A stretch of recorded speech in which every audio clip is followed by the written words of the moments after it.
Chicos, ¿escuchan al doctor hablar? No, Pipe. No, Pipe. No, escuchito, Pipe.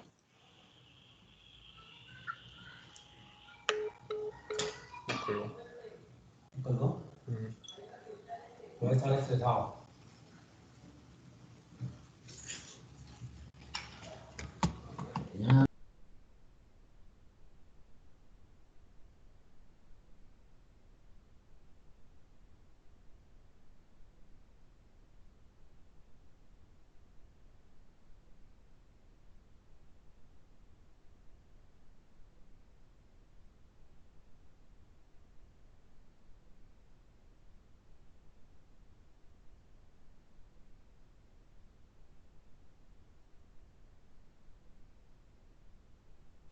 Aló, muchachos, ¿ahora sí me escuchan? Ahora Sí, sí. señora. Ahora sí, doctor. Ok, creo que tengo un pequeño problema con el sonido del computador, entonces me toca poner las diapositivas en el computador y la voz en el celular. ¿Ahí ven la pantalla? Sí, señor. No, señor. Sí, señor. Sí, doctor. Ok. ¿Ahí me escuchan? Sí, señor. Bueno, chicos, ¿cuántos hay? Doctor, hasta el momento estamos 34 personas. ¿Cuántos son los del grupo? Somos 50. Yo creo que podemos ir iniciando así y ellos se irán conectando en el transcurso de la charla. Bueno, chicos, buenas noches. Vamos a revisar dos temitas hoy. Uno que se llama hipoglicemia neonatal y trastornos electrolíticos en el neonato. Primero que todo, es siempre importante que la hipoglicemia es una de las patologías frecuentes y que a la vez controversiales sobre tanto la definición como los manejos clínicos y la importancia de este manejo. Es importante adelantarnos siempre a la aparición de problemas de estos recién nacidos para poderlos nosotros resolverlo fácilmente, detectar fácilmente y que la sintomatología que ellos presenten se puedan entrar a corregir rápidamente. El feto normalmente recibe el aporte continuo de estos nutrientes a través de la placenta y eso ustedes ya lo saben. Las concentraciones están muy estrechamente ligadas con el metabolismo de la misma mamá, principalmente su combustible en este momento que es el que va a dar la parte de la glucosa, que es el principal combustible para este neonato.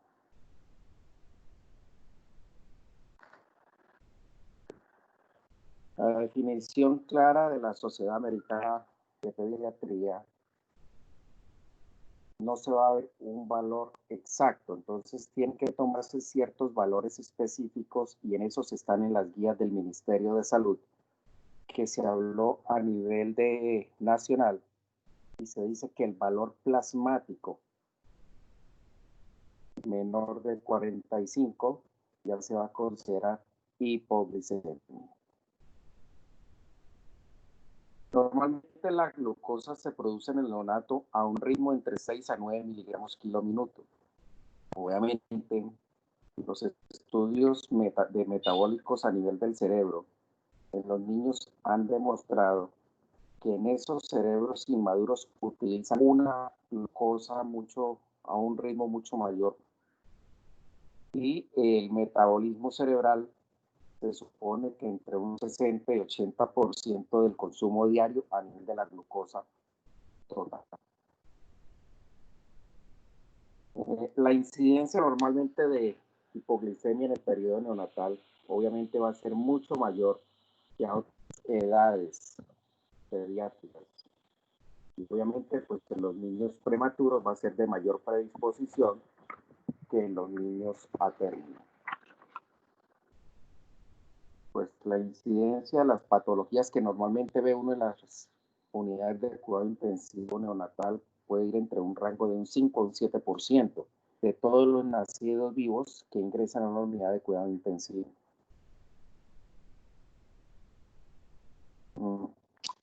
La definición clara de hipoglicemia es el valor límite bajo de la glucosa segura para evitar daños a nivel neurológico que pueda suscitar en este tipo de pacientes. Eso ya quedó estandarizado. Si ustedes ven en las primeras horas de vida, y antes de las 24 horas, tiende a bajar esa glucosa a nivel sanguíneo. Obviamente, hay muchos factores predisponentes que van a conllevar a este tipo de patología. ¿Qué pacientes? Los prematuros van a tener mucho mayor predisposición que los niños a término. Las alteraciones en las células beta que pueden llegar a producir un hipoinsulinismo en aquellas madres diabéticas que se aumentan con el embarazo. Obviamente también los niños que son a término, pero que tienen una restricción de crecimiento intrauterino, y obviamente los niños grandes o macrosómicos que vienen obviamente de mamás con diabéticas pueden llegar a producir cuadros hipoglicémicos mucho más rápido. Obviamente también hay otras patologías importantes como el ayuno prolongado de estos neonatos, la asfixia perinatal, la policitemia, cambios sanguíneos, que eso es la famosa exsanguinotransfusión, las deficiencias a veces hipotálamo hipofisiares o los déficits de glucagón y las alteraciones en el metabolismo de los carbohidratos. Entonces es muy importante, como siempre lo he recalcado, hacer una muy buena historia clínica para nosotros podernos anticipar ante este riesgo de patología. Obviamente, los requerimientos normales de azúcar en los niños pueden ir de 5 a 8 miligramos kilo minuto, que es lo que normalmente van a estar consumiendo en las primeras horas de vida. En los lactantes de muy bajo peso, esos niveles van a disminuir de 4 a 6 miligramos kilo minuto. En aquellos pacientes que van a ser sintomáticos, normalmente cuando tomamos una glucometría central y está por debajo de 40 miligramos por decilitro, pueden llegar a producir problemas neurológicos u otro tipo de patologías correspondientes como convulsiones neurales. Obviamente, también hay bebés que son asintomáticos. Las primeras horas de vida pueden llegar a producir glicemias de 40 miligramos por debajo de decilitro, que no va a ocasionar ningún tipo de patología. Entonces, eso independientemente el paciente, y siempre se debe individualizar. Obviamente, los recién nacidos a término, asintomáticos, tener en cuenta que el valor de la glucometría es de 45 miligramos por decilitro. Los síntomas obviamente van a ser muy variables en todos los tipos de pacientes. Obviamente pueden haber niños bastante irritables, pueden estar con un llanto fuerte, pueden estar letárgicos, adormecidos, somnolientos, nerviosos, pueden presentar a veces apatías, hipotonía, pueden presentar temblores, pobre succión, rechazo al alimento, vómito, pueden producir cuadros respiratorios, taquineas, apneas del recién nacido, y obviamente lo que más nos preocupa a nosotros, que son las convulsiones. Entonces, tener en cuenta que la sintomatología es supremamente variada en este tipo de pacientes. Obviamente, hay hipoglucemias transitorias y hay hipoglucemias refractarias. Anteriormente se llamaban así, otras tenían concepto de hipoglucemias no sintomáticas e hipoglucemias sintomáticas. Entonces, en aquellas hipoglucemias transitorias, los niveles de glucosa están por debajo de 45, pero no inferiores a 30 miligramos por decilitro. Obviamente, esto puede variar. ¿Qué debemos de hacer? Administrar glucosa de 5 al 10% para tratar de mejorar ese cuadro hipoglicémico que están presentando en ese momento. A veces no van a tolerar la vía oral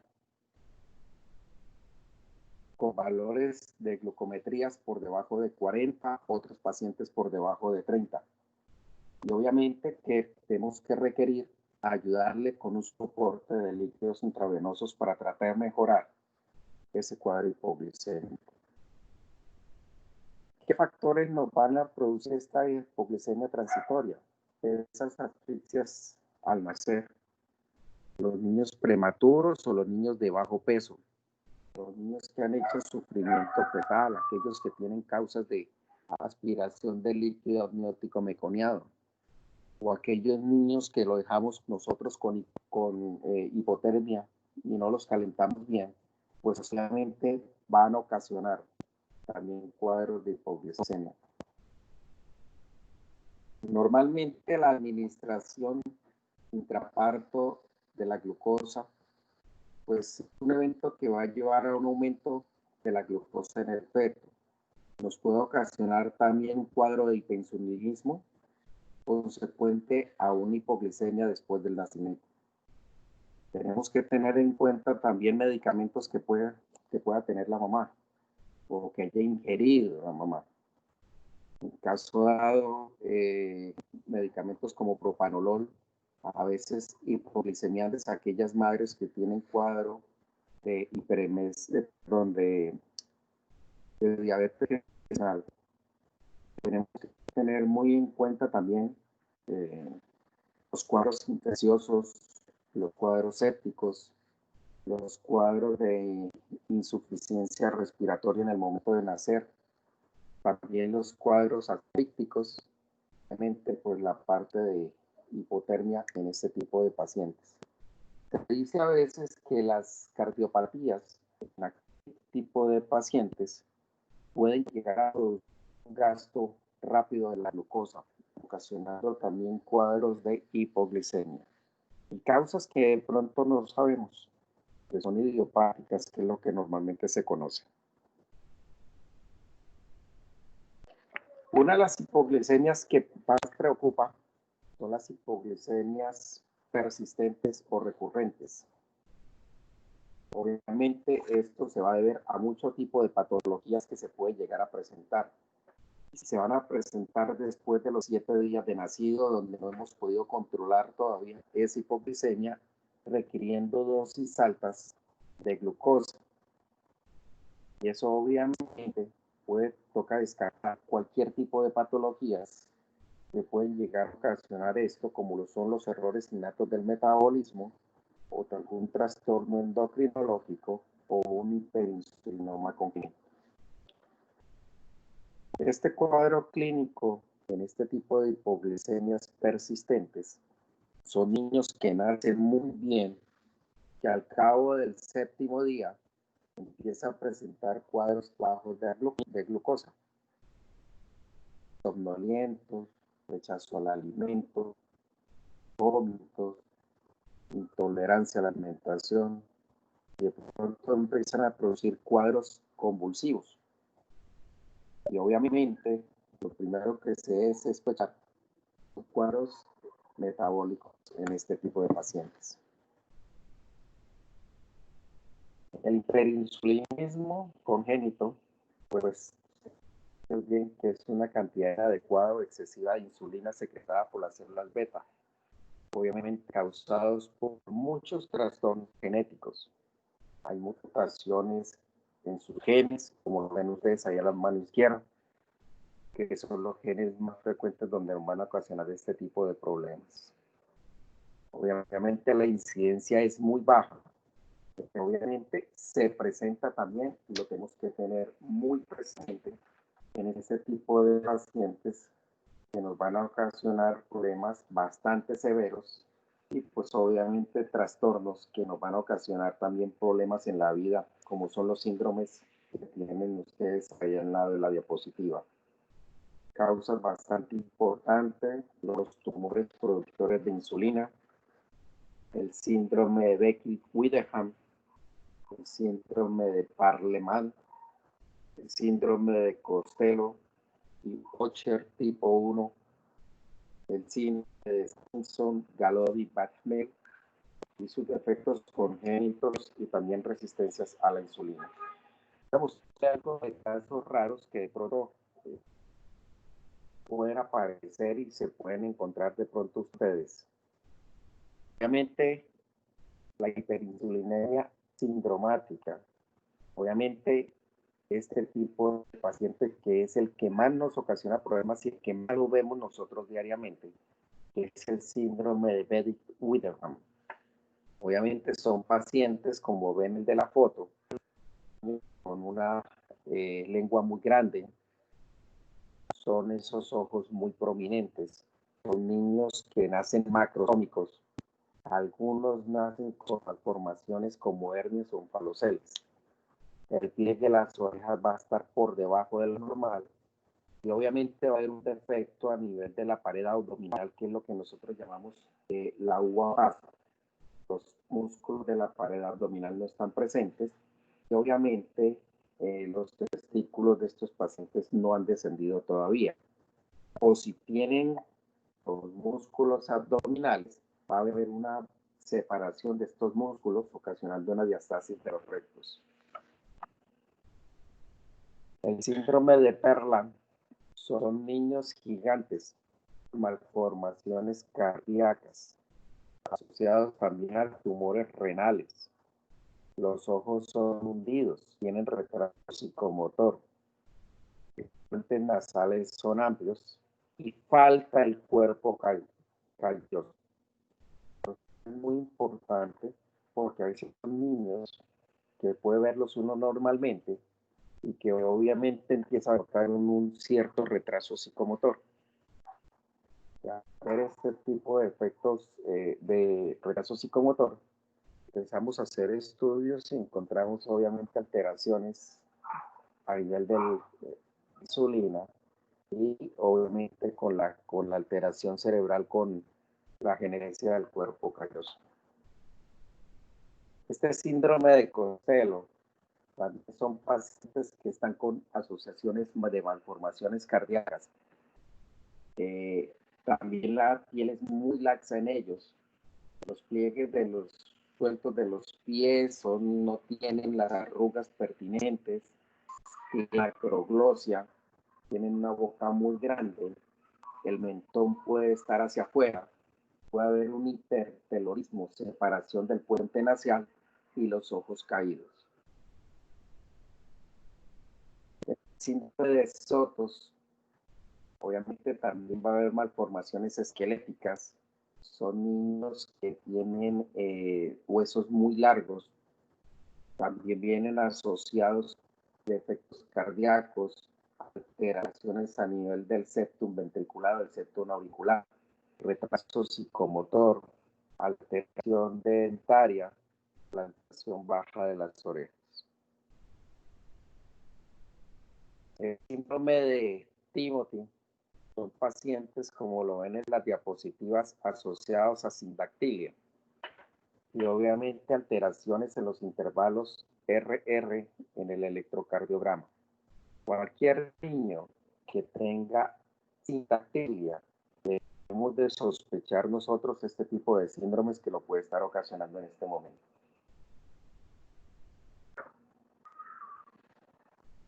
El síndrome de síndrome Galopi-Hamel, como está en la foto del lado izquierdo, son los que tienen a veces microcefalias, tienen la boca muy grande, tienen el puente nasal muy amplio y también asociados a malformaciones cardíacas, defectos a nivel auriculoventricular, o pueden presentar a veces ventrículos únicos o tetralogía de Fallot asociada.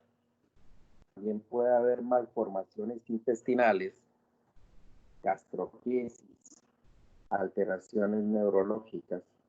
Y si se dan cuenta, la parte de la planta de los pies, por el lado izquierdo, el dedo meñique,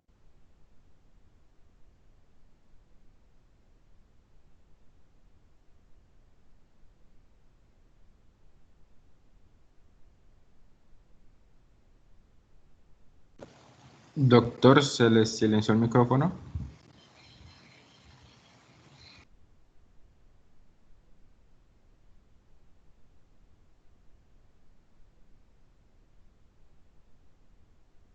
No se escucha.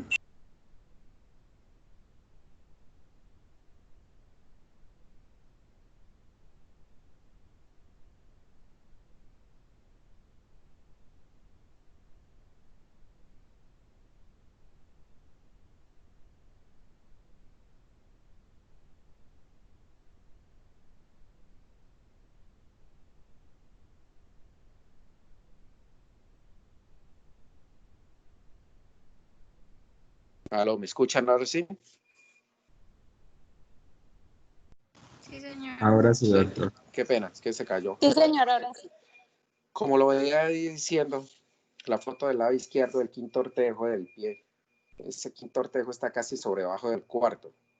Pueden nacer niños con más de 5 dedos, o pueden ser dedos muy largos, los de la mano.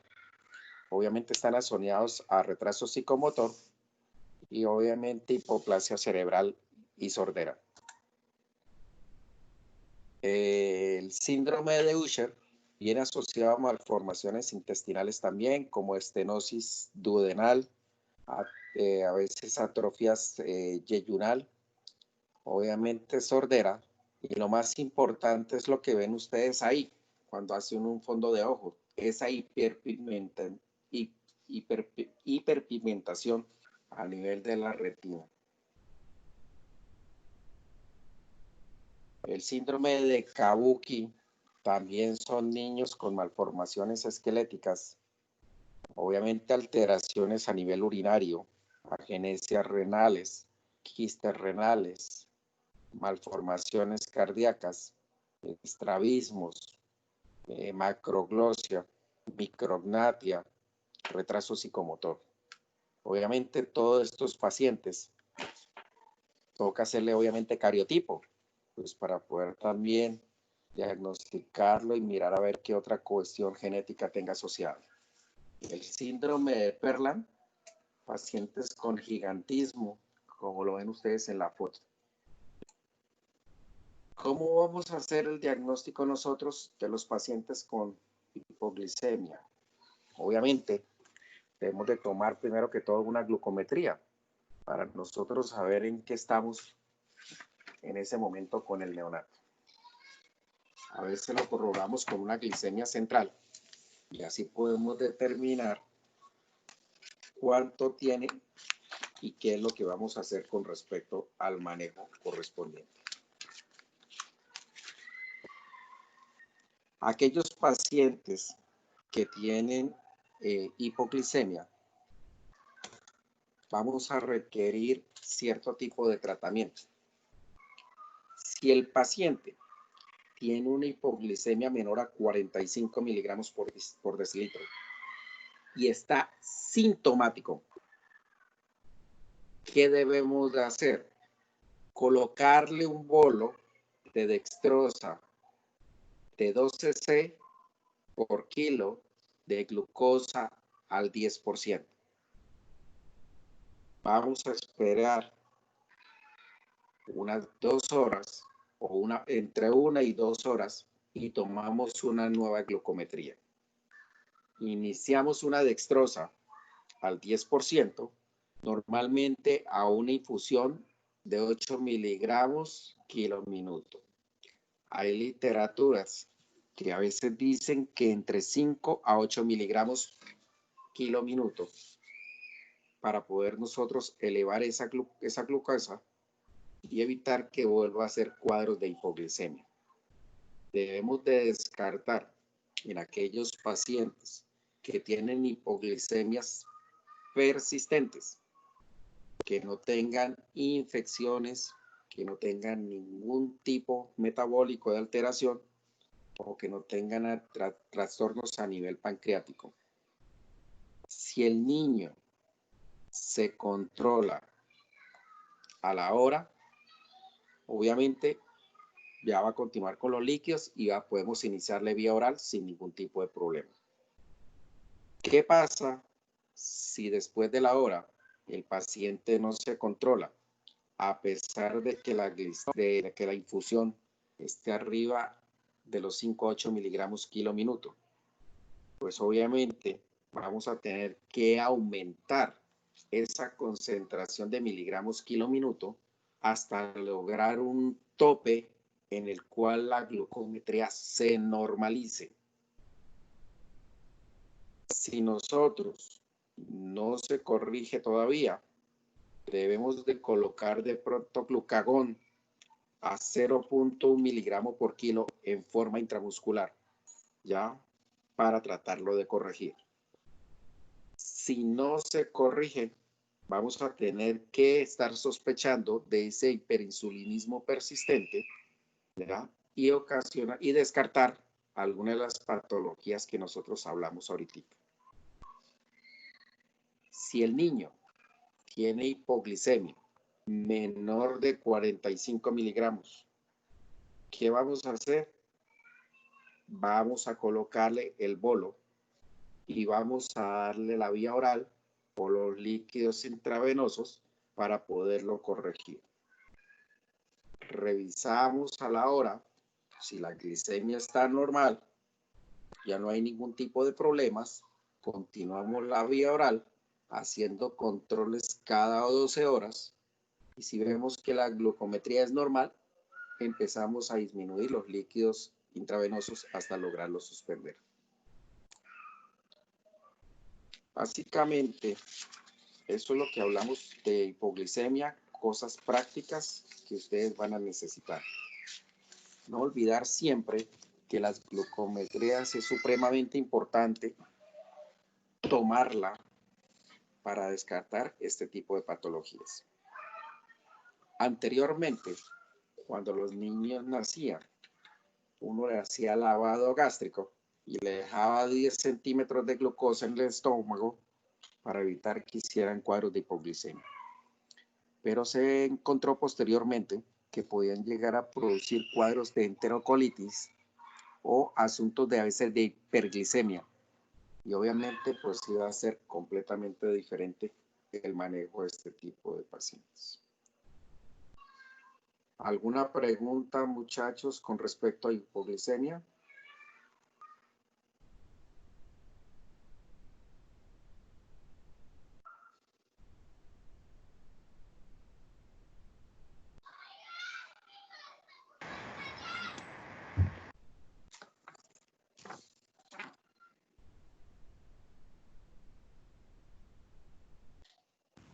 Bueno, al parecer no hay preguntas, doctor. Ok, bueno. Líquidos y electrolitos. Tomen nota porque esto lo van a manejar ustedes diariamente. Obviamente, en los recién nacidos de bajo peso, se puede perder entre el 10 al 15% de ese volumen extracelular en los primeros 5 días de vida. Obviamente, esto está relacionado con una fase diurética producida una vez que baja la presión arterial, la presión de la arteria pulmonar, aumentando el flujo de la aurícula izquierda y produciéndose la liberación del péptido natriurético que va a permitir un balance negativo de líquidos y de sodio. Por eso, los primeros días de vida se debe de permitir una contracción del volumen extracelular, por lo cual no debe de aportarse sodio en las primeras 48 horas de vida.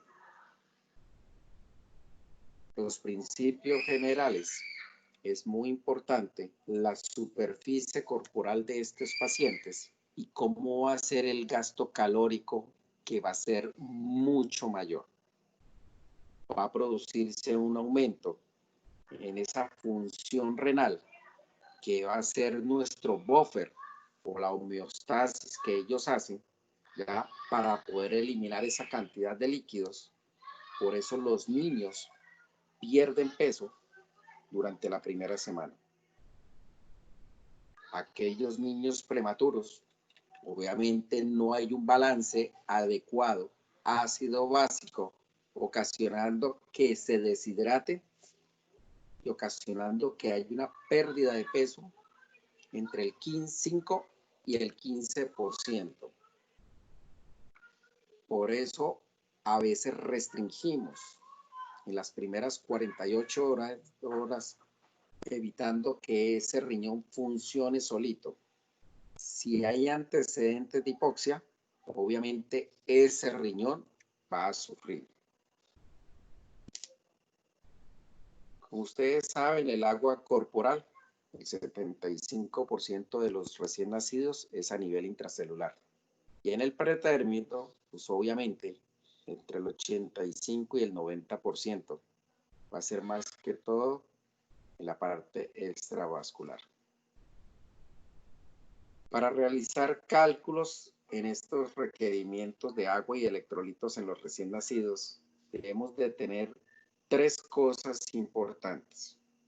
Número uno, el volumen de mantenimiento. Segundo, las pérdidas fisiológicas. Y tercero, las pérdidas patológicas. Normalmente, si hacemos una comparación de un niño de 37 semanas, el aporte total de líquidos va a ser de 2.1 litros. Entre más grande sea el niño, mayor cantidad de litros. Entre menos semanas de gestación o menos peso, menos cantidad de litros en el organismo. Entonces, para tener ese volumen de mantención, estos requerimientos en el recién nacido van a estar relacionados a las pérdidas, a los cambios normales de la composición corporal y a la integridad de los mecanismos a nivel de la regulación renal. El flujo en la orina fetal es de 2 a 5 mililitros hora y de 10 a 20 mililitros horas después de las 30 semanas. Por eso hay más cantidad de líquidos a nivel intrauterino. Por eso cuando nace y ese riñón empieza a funcionar, se va a ver un poquito restringido. Y obviamente, al momento de arrancar esa función del riñón, los niños van a empezar a orinar más de lo que ingresa. Eso es lo que llamamos nosotros las diuresis. Con las pérdidas insensibles va a ser mucho mayor que el aporte que se le está dando diariamente. Esas pérdidas insensibles obviamente representa el agua que se va a evaporar, y el agua se va a evaporar en varias formas: a través de la piel, a través de la respiración. En las 2/3 partes se pierden por piel y una tercera parte a nivel respiratorio. Los factores que tienen más importancia en este aspecto son la madurez del recién nacido. Tenemos que tener en cuenta esa temperatura ambiental y la humedad que tenemos nosotros dentro de la incubadora.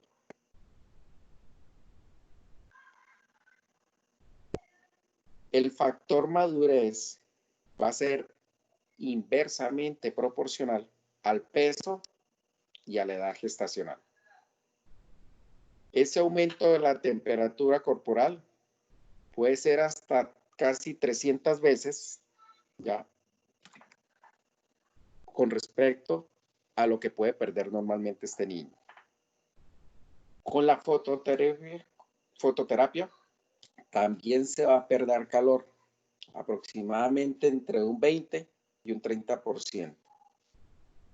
Las cubiertas plásticas que le colocamos a los niños, sobre todo a los prematuros extremos, para que no pierdan calor, pues también va a reducir entre un 10 a un 30% esas pérdidas insensibles.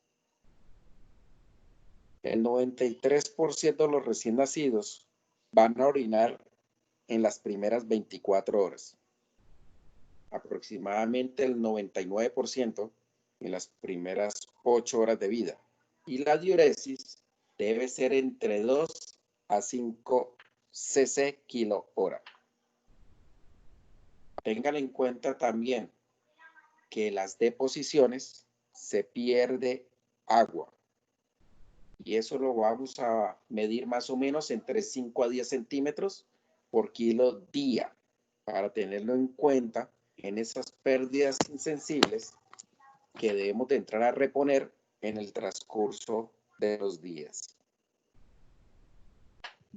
Obviamente hay pérdidas patológicas, y esas pérdidas patológicas lo van a llegar a presentar cuando ahí el paciente tiene diarrea, cuando el paciente tiene drenajes torácicos, por ejemplo, cuando tienen tubos a tórax, cuando hay heridas, cuando hay problemas de malformaciones intestinales como gastroquisis. Pues obviamente esas pérdidas van a ser muchísimo más altas. Y vamos a tener que tener en cuenta esa alteración del sodio y del potasio que va a ocasionar en este tipo de pacientes cuadros de ilio, alteraciones cardíacas y otra sintomatología que vamos a ver ahorita más adelante.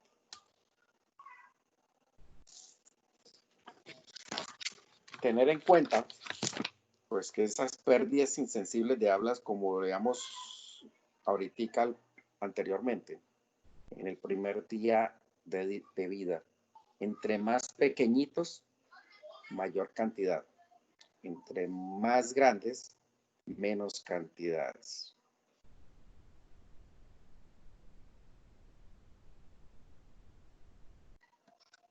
Lo dijimos ahorita, tener en cuenta esas variables del calor, de la fototerapia, la temperatura, el llanto y demás, nos va a ocasionar este tipo de pérdidas insensibles en ellos.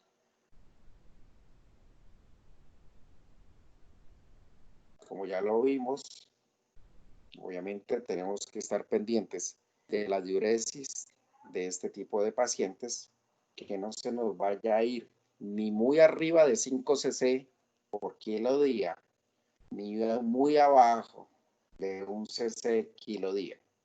¿Listo? Si tenemos esa diuresis por debajo, tenemos que estar pensando en algún problema de insuficiencia renal. Tenemos que mirar la parte electrolítica para nosotros poderla entrar a corregir.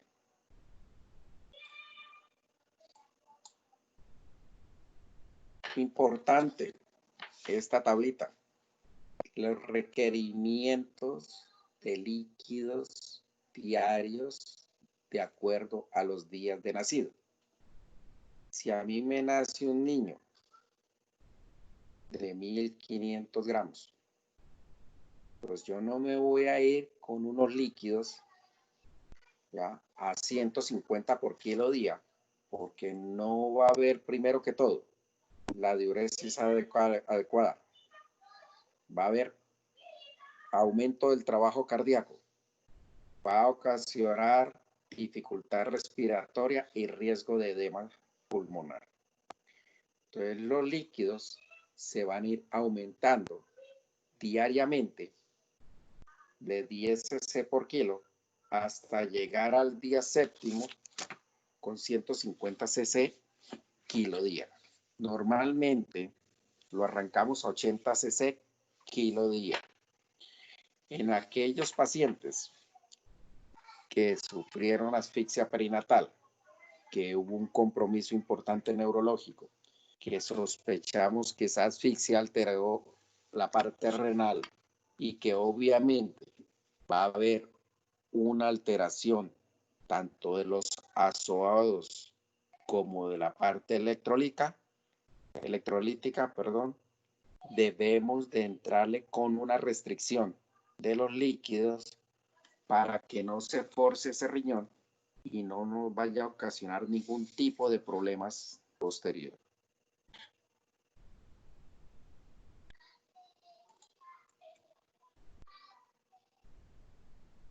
Ejercicios que les tenía como pregunta de examen, pero pues no se va a poder hacer.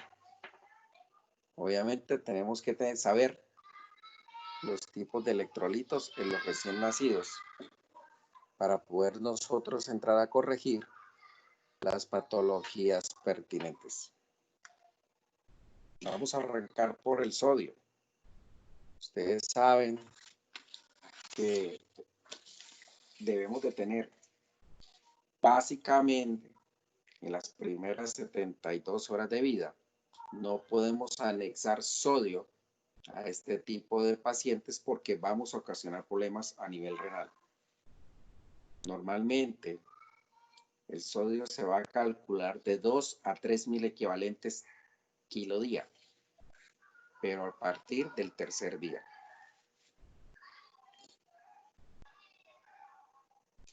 Es importante tener en cuenta las fórmulas para poder entrar a corregir el sodio en este tipo de pacientes.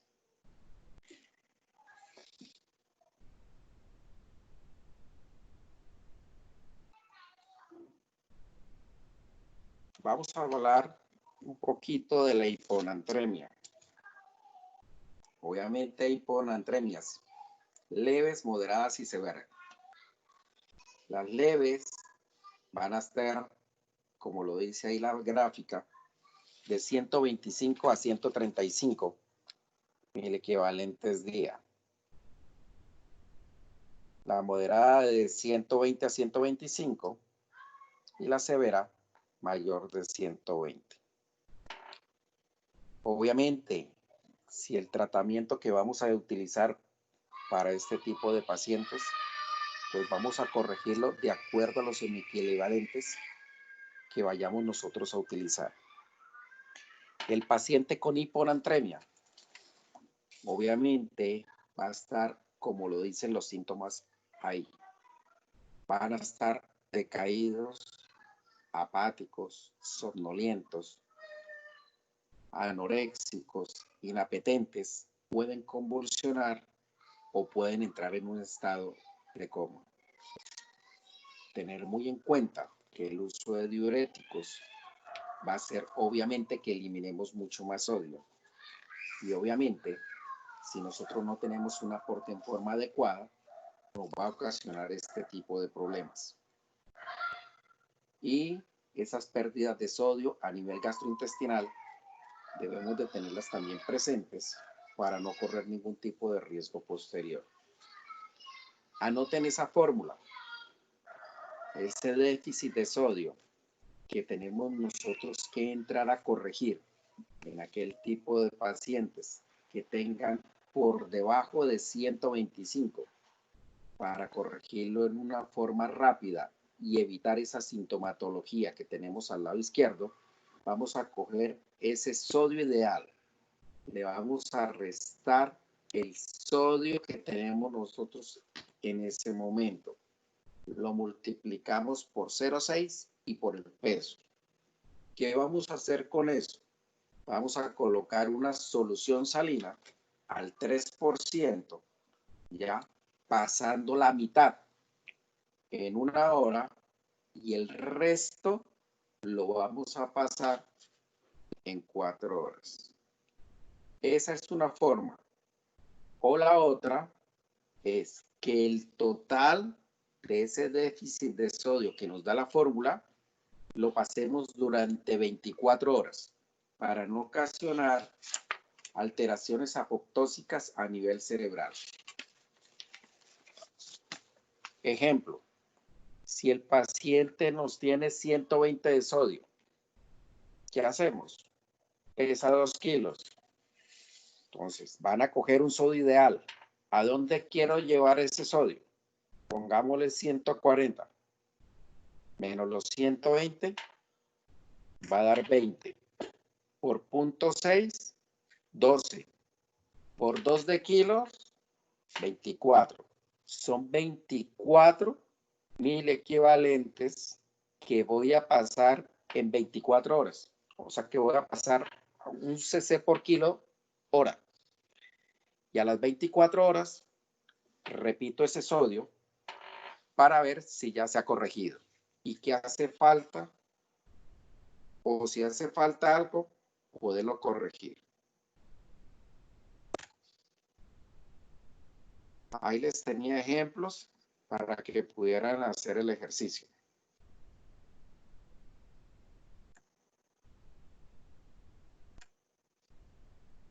La hipernatremia. Este es otro que también nos da a veces un poquito de problemitas, porque a veces nos excedemos muchos en los líquidos y obviamente subimos tan rápido ese sodio que nos pasamos al otro lado. Pues eso ya es un acúmulo excesivo del sodio. También nos va a ocasionar la sintomatología que tenemos ahí presente. Somnolencia, irritabilidad, nos puede ocasionar fiebre, convulsiones, coma, hipertonía y podemos ocasionar sangrado a nivel cerebral. Pues obviamente tenemos que hacer un cálculo del agua libre. Entonces, ahí al lado derecho tienen ustedes la fórmula. 4 mililitros por kilo por el peso y le restamos el sodio real menos el sodio ideal.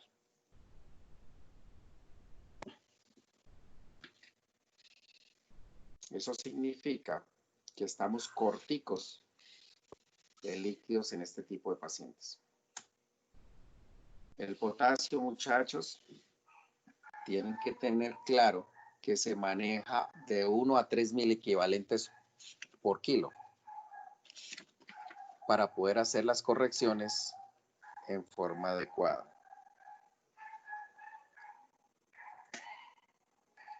Si nosotros tenemos ese potasio bajito, nos va a ocasionar problemas. Va a haber alteraciones electrocardiográficas. Obviamente, prolongaciones de ese segmento QT. Pueden haber a veces ondas T planas y a veces una onda U después del complejo QT. ¿Cómo lo entramos a corregir?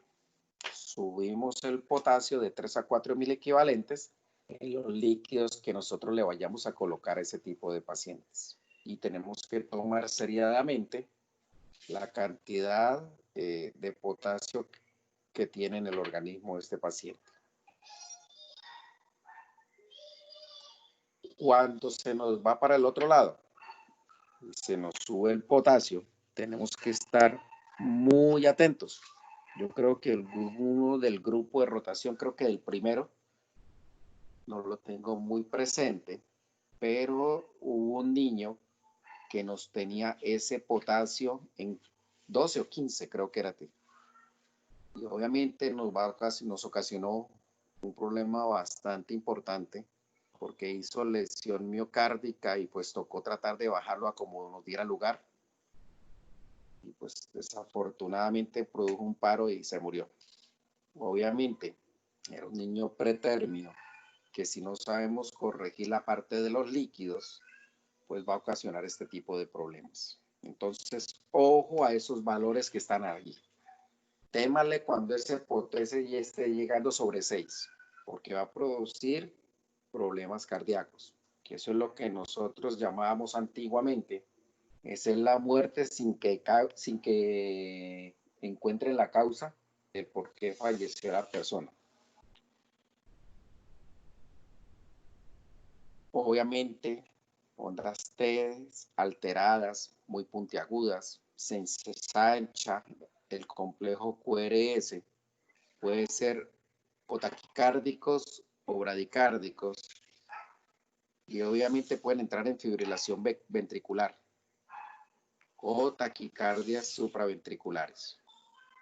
Siempre se debe monitorizar en la UCI a todo paciente, porque los trastornos electrolíticos nos puede llegar a ocasionar este tipo de problemas, y si nosotros no estamos pendientes, pues obviamente el paciente puede producir problemas. Manejo de esas hipercalemias con insulina, con gluconato de calcio, se pueden entrar a revertir, e incluso con el salbutamol inhalado. Antiguamente, algunas partes todavía se utiliza el callaxelate, que era para poder desobstruir la parte intestinal o como si fuera un purgante. Y obviamente pues eso ya no se utiliza porque se vio que habían cuadros de enterocolitis. Como lo venía diciendo, el bolo de insulina es supremamente importante. Lo mismo el gluconato de calcio y el salbutamol. Alteraciones del calcio. Recuerden muy bien que los valores están entre 7.5 y 8.5 en los primeros 3 días. Las hipocalcemias, bajo ese valor de 7, pues obviamente también puede producir esa sintomatología muy parecida a la del sodio y el potasio. Entonces a veces no sabemos cuál electrolito nos está alterando, porque la sintomatología se parece toda. La única diferencia es que el calcio puede llegar a producir disminución de la contractilidad cardíaca y puede producir cuadros de bradicardia o producir problemas de tetania. ¿Qué necesitamos? Pues el gluconato de calcio a dosis de 1 a 2 1 a 2 cc por kilo día, y si son valores muy bajos, por debajo de 6,5, debajo de 6, subimos esa infusión a 5 cc kilo día. Esas hipercalcemias por arriba de 11, pues también van a producir ese tipo de sintomatología. Tenemos que estar muy pendientes sobre todo de la tensión arterial de este tipo de pacientes, y obviamente la parte neurológica, que puede llegar a ocasionar episodios convulsivos o trastornos de encefalopatía, y tener en cuenta las arritmias ventriculares. ¿Cómo solucionamos eso? Poniéndole solución salina. Corriges automáticamente y va a ocasionar que no vaya a haber ningún trastorno más a nivel del calcio. Muchachos, cuestiones básicas de la parte de hipoglicemia y de líquidos y electrolitos. Es importante que tengan en cuenta cómo se inician los líquidos en los niños. Recuerden gradualmente, empiecen siempre con 80, entre 70 y 80, y van subiendo de a 10 cc por kilo de dextrosa al 10%. No olvidar que el sodio y el potasio, después del tercer día, se debe instalar. Algunos utilizan el calcio de entrada, pero no hay necesidad. Se le puede iniciar las primeras 24 horas de haber nacido el niño. Siempre tener en cuenta las pérdidas insensibles para poder entrar a corregir ese tipo de pérdidas, perdón la redundancia, que está ocasionando el niño, ya sea por el llanto, por el calor o por las deposiciones o por la alteración de la ventilación mecánica. ¿Preguntas?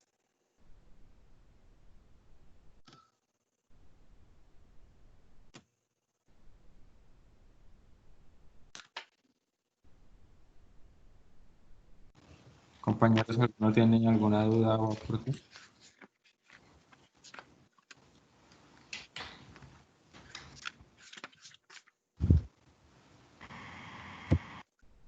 Me parece que- Muchas gracias. Tenía unos ejercicios bastante interesantes,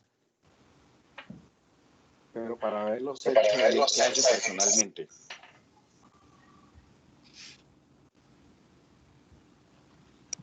¿No se podría realizar tal vez uno?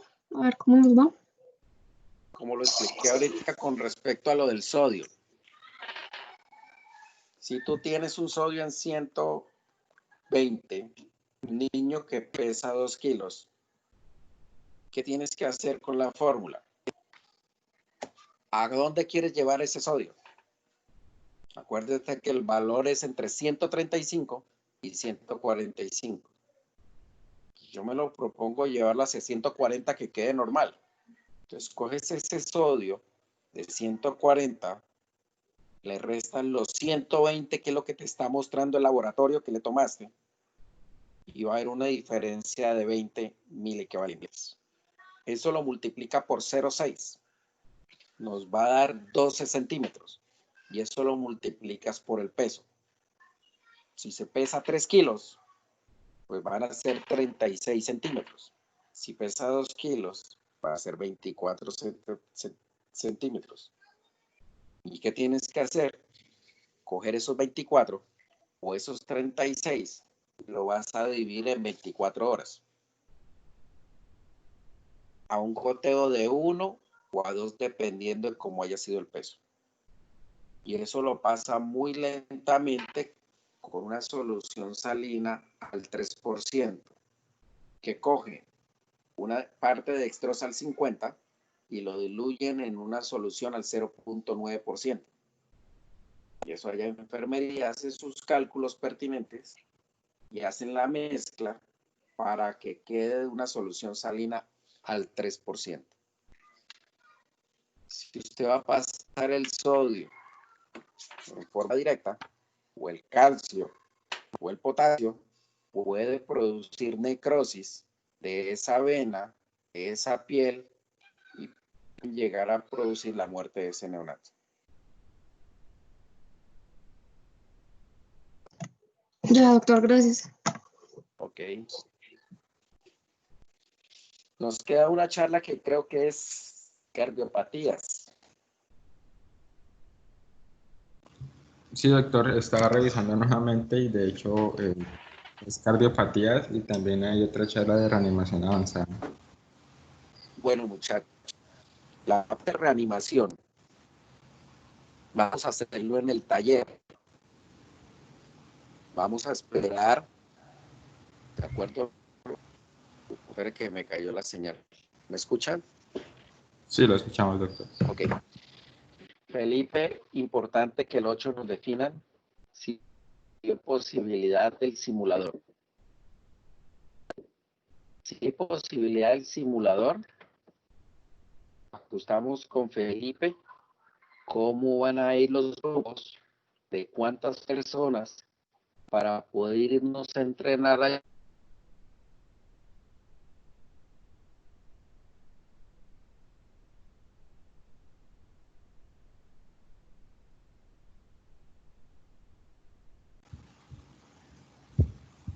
Doctor, nuevamente está fallando el internet. Se le fue lo que dijo.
Espérenme que voy a volver a llamar al doctor.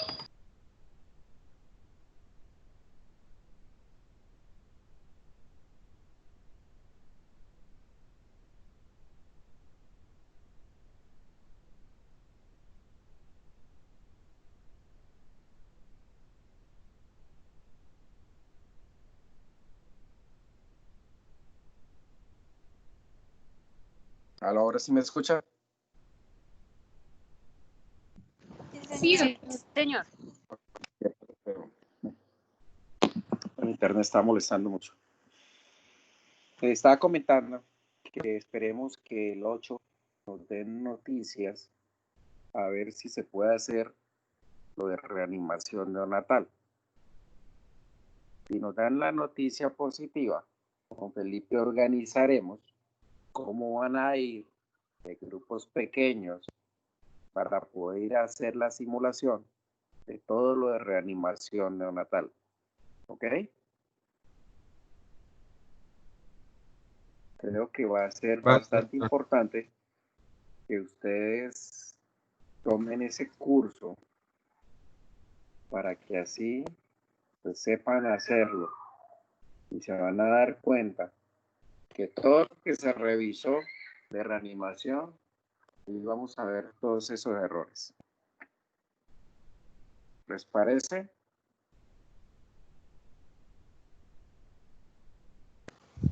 Sí, doctor, la cuestión es lo que te comentaba anteriormente, toca pues esperar Sí. nuevamente la orden de la universidad y pues las personas que se encuentran fuera de la ciudad, ¿no? Que Sí, sí, faciliten. entendible los que están afuera, pues obviamente serán los últimos, dando chance que se pueda organizar en caso dado y vamos haciéndolo mientras tanto con los que están aquí. Entonces eso lo definiremos la semana entrante. Vale, doctor, perfecto. No sé si les parece que el martes hacemos la charla de cardiopatías. El próximo martes, sí, doctor. ¿Cómo están? O me confirma mañana más bien, Felipe, si puedes. ¿Hacerla mañana? No. Mañana me confirma si se puede el martes. Ah, vale, doctor. Vale. Sí. Pues, bueno, Vale. chicos, feliz noche. Doctor, muchísimas Bueno, gracias. hasta luego, doctor. Gracias. Gracias, doctor. Hasta luego, que esté bien. Hasta luego, Chao, doctor. feliz noche. hasta luego.